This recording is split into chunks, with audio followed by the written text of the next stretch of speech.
profuse sweating, chills, shivering, high fever exceeding 104 degrees Fahrenheit, and violent, bloody coughing. If you see the same person show any of the following symptoms shortly after the previous symptoms, either evacuate the area or neutralize them immediately. Acute strokes, severe internal bleeding, bleeding from the eyes, nose, and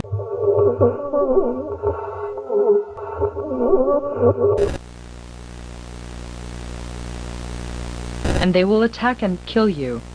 The government no longer recognizes the infected as human beings. They are recognized as hostile entities seeking genocide on the human race. There is no repercussion for using lethal force on the infected. All U.S. firearm restrictions are now suspended.